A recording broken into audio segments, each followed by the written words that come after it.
Hello, and thank you for taking the time to listen to my presentation today entitled Characterization of Human Blood with Sequence of Physical Phenomena and Thixo-Elasto-Viscoplastic Modeling.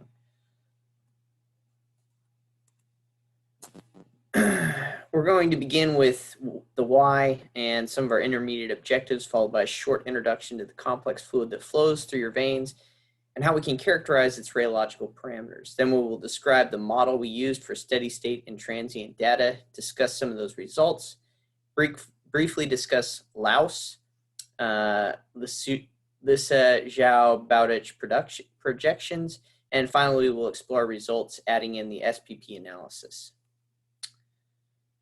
Okay, so the big kind of question for our research is, can we use hemorheology as a medical diagnostic tool?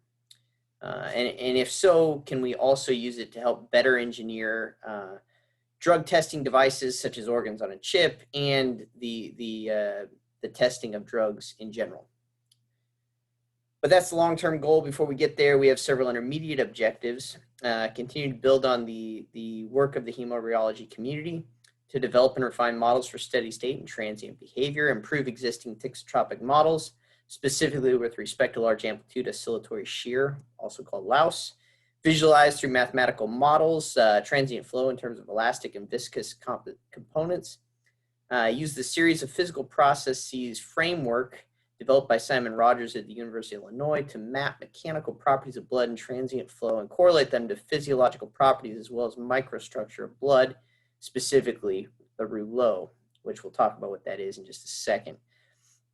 Eventually transition to applying these models and frameworks to the exploration of pathological blood. Okay, so anyone who's spent any time studying blood knows that it's a highly complex solution. So it shouldn't come as a surprise that the mechanical properties of blood are equally as complex. There are a few terms that we'll need to define in order to help us better understand the mechanical properties of blood and its response to various forces. We use a couple of terms to fully characterize blood due to its complexity. And to make things easier or more confusing for people outside of the hemorheology community, we put it in an acronym form. So TEVP, basically it's thixo-elasto-viscoplastic fluids. And what that means is the T in that, the thixotropic term, basically describes the time-dependent nature of the shear thinning. So there's an evolving microstructure. The elasto, for the elastic, referring to the reversibility of the structure changes due to shear forces. Visco to describe the thickening and thinning of the solution. And then plastic to describe, finally, the irreversible structural changes under high shear conditions. Now, a few people spend a lot of time in their youth playing with blood, so you don't have a lot of observations about its mechanical properties, such as its viscosity. So let's talk about some substances that most people do have experience with. Toothpaste, Jello, yogurt, ketchup, a bunch of different substances, and many of us have experienced those growing up, and you probably still use them today.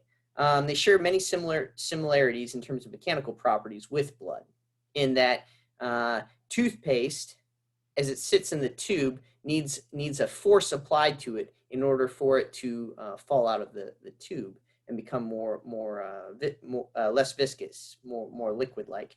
Jello and yogurt, when you first open up the container, are very solid. If you try to stir them up with a spoon or something, apply a shear force to them, then they lose their microstructure and become more liquid. Unlike blood, though, these substances generally do not return to a solid state.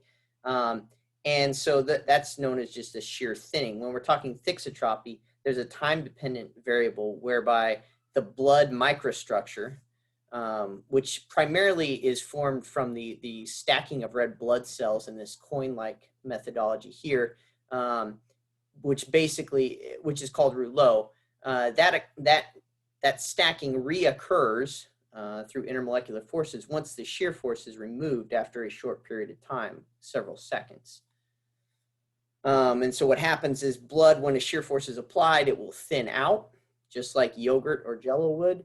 But then after the shear force is removed, the microstructures will redevelop, the rouleau will be rebuilt, and we'll have a more viscous solution once the shear forces are removed.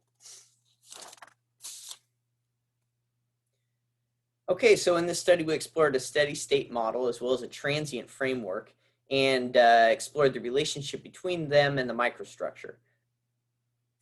Our rheological data was collected from tests performed on a DH3 rheometer with a double-walled cuvette geometry. And so in the graph here, you can see all 26 different data samples. And we have stress here, total stress in pascals plotted versus shear rate on the x-axis. And so you can see as shear rate increases, the total stress increases as well. The MHOB model is the model that we used, and it's effective for both steady state and transient rheological data. It's consists of several differential equations. What we're showing here is just the thixotropic differential equation. So this is just one of the parametric equations that we use, differential equations that we use in the overall MHOB model. And this term specifically addresses the thixotropic aspect of the blood. And the reason I'm showing it is because it has a term for the microstructure, okay? So it actually has three different terms that we deal with for thixotropic. And the first one we'll talk about is the lambda, which is microstructure. And we're going to see plots of this later on. The other two terms are in blue here. This component of the model, of the equation, deals with shear breakage. And then the other green over here deals with the aggregation of the red blood cells due to Brownian motion. The MHOB model is very well described in the literature, so I'm not going to spend a lot of time on it, but previous models didn't consider the thixotropic contribution of the rouleau or microstructure, but MHOB combines the White and Metzner as well as the cross models with linear superposition of structural effects. This gives us basically 10 parameters that provide clear and separate timescales for the viscoelastic and thixotropic changes during the flow. And these relate they relate those changes to the microstructure, which is the new aspect of this. This has never been done for human blood before. We fit the parameters with the stochastic global functions, iterating parameter values and attempting to minimize the cost function. You can see right here. So basically, there's an associated cost as we add more and more parameters. So that we're not adding unnecessary parameters just to get a little bit better fit. We did normalize the steady state data during the process because there's such a wide variance between different donors, sometimes up to 4 orders of magnitude of variance. So by normalizing it, we reduced some of that noise in our data. We did not need to do that for the transient state data. However, there wasn't as big of a variance there. Okay, our rheological data is collected from tests performed on a DH3 rheometer. As I said, major takeaways from this data are the correlations between our model coefficients, which are tied to different aspects of the microstructure, and the physiological parameters such as hematocrit, cholesterol, and triglycerides. The further we get from the unity, the less correlated the parameters are to that particular physiological parameter. Hematocrit has the strongest correlation, as we can see up here, to all of our parameters. But especially with the viscosity at infinite shear, where the correlation is strong. The other physiological values are modestly correlated to our model parameters, but it is important to point out that many of the physiological values have wide variance from donor to donor, sometimes varying by over 100%. So the fact that across such a wide set of data with such wide variance, we can achieve even this degree of correlation is still impressive. This slide shows a three-dimensional Lissajous-Bowditch curve in stress. And these plots are used in a lot of different industries and disciplines, from sound engineering all the way to rheology. Basically, it's just a parametric set of equations used to model complex harmonic motion. The curve is created using data from a sinusoidal strain applied at a strain amplitude of 1, frequency of 1 rad per second. On the x-axis, we've got shear rate. On the y-axis, we have strain, and the z-axis, it represents the measured stress. These plots are useful because they allow us to visualize how soft the material is behaving if the data is closer to the dashed line on the viscous projection. So over here on the 2D plots, on the viscous projection, you can see that we're very close to that dashed linear line. And if it is, when it basically matches up with that dashed line, then it's a pure liquid. It's very viscous.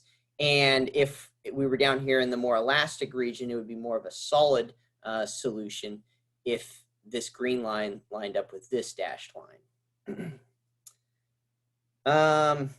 For transient data, the equation for total stress as a function of time is G prime down here times the storage, which is the storage modulus, times the strain as a function of time, and then G double prime, which is our loss modulus, times the shear rate. In this model, the modular constants averaged over the entire period. When we go to SPP, that's going to change, and we'll be able to calculate G prime and G double prime at each time step, which is a huge advantage of the SPP framework. We execute a large amplitude oscillatory shear, or LAOS tests, as a means to vary the time and the spatial dimensions of the material and measure the stress response. This framework, this series of physical processes framework, is developed by Simon Rogers from the University of Illinois. It's also well described in the literature. It improved on some of the more established frameworks, such as those by Fourier and Chebychev. SPP allows us to not just calculate the moduli as an average over the entire period, but rather at each time step, as I said before. And it also allows us to visualize the microstructure evolution during that large amplitude oscillatory shear. So in the interest of time, I'm only going to go through one data set to show the utility of overlaying MHOB with SPP to break out correlations between steady state transient data and models and the microstructure of the blood, or the rouleau. The top left figure up here, we have our steady state, which shows basically stress on the y-axis, shear rate on the x-axis. You can see the red circles, which are the experimental data for that donor, and they match up very well with our MHOB model, or our total stress model. And then you can see the constituent components of the stress, both the visco and the elastic components. So green is the visco, and blue is the elastic components. And finally, I'd like to point out, as the shear rate increases, this dashed line is your microstructure, your rouleau, and you can see it degrades steadily until we get the high shear where it breaks down completely. As we transition to the LAOS, the large amplitude oscillatory shear, we had to add 3 parameters to our model for this transient data. And you can see our model lines up very well with the actual data from the rheometer. So good consistency there, which is a good sign. Moving along, the last 2 figures are looking at those moduli, G prime and G double prime, on a Lisa Zhao-Bowditch projections, just like we looked at before. And as you recall, I said the closer they get to that y equals x kind of line, the closer they are to that end of the spectrum in terms of viscous or elastic, liquid-like or solid-like behavior.